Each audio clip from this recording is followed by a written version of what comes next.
Happy Vlogmas Day 8!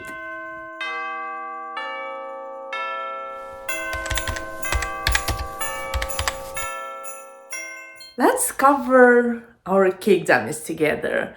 So I will take my fondant, my cake dummies, all the tools I need, and I will go into my kitchen. My favorite fondant I use all the time for all my wedding cakes and fancier cakes is Saracino pasta top. If I need to save a little bit of money and I'm covering a dummy cake for a style photo shoot, I use Wilton. And the first thing we need to do is to prepare our fondant. So what I'm doing is I'm warming it up with my hands. You can put it in the microwave.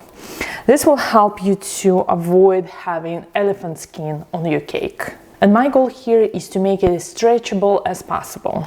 To color my fondant, I will use a piece of this dark peach color and add a small amount first to see if I like the saturation. I'm going to use my rolling pin with spacers because I wanted to have an even thickness.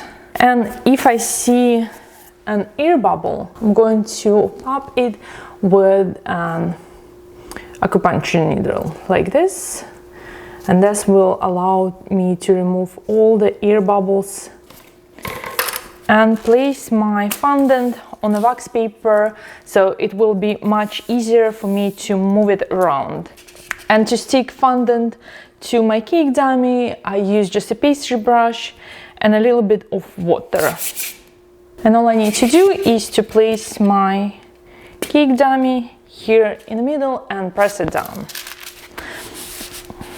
I will set it aside for a moment to firm up a little bit while I'm rolling out my fondant to cover the sides of my cake.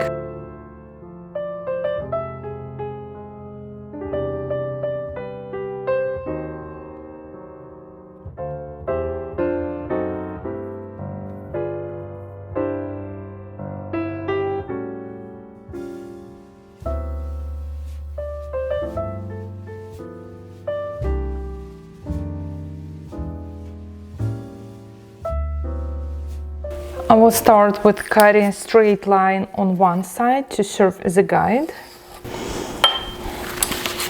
And I'm going to cut all extra fondant I have flush to the top of my cake.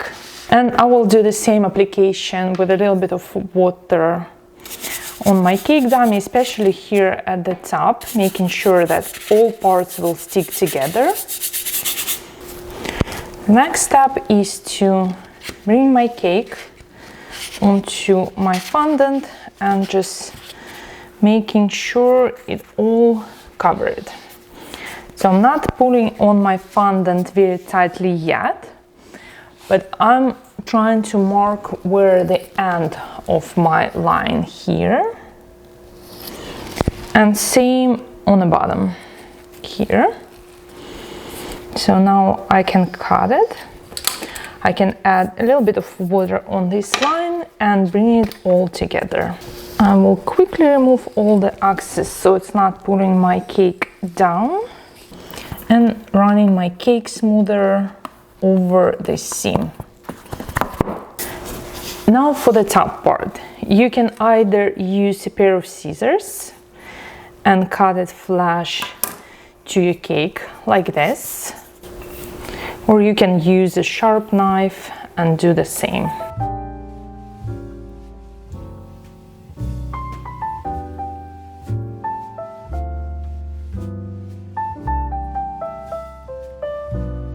I will put it right side up on something like a little jar or something and let it sit for a few hours until I can finish it. So I'm going to cover my second cake dummy the same way. It is much easier to cover your cake dummies without filming, and I'll see you tomorrow for another day of Vlogmas.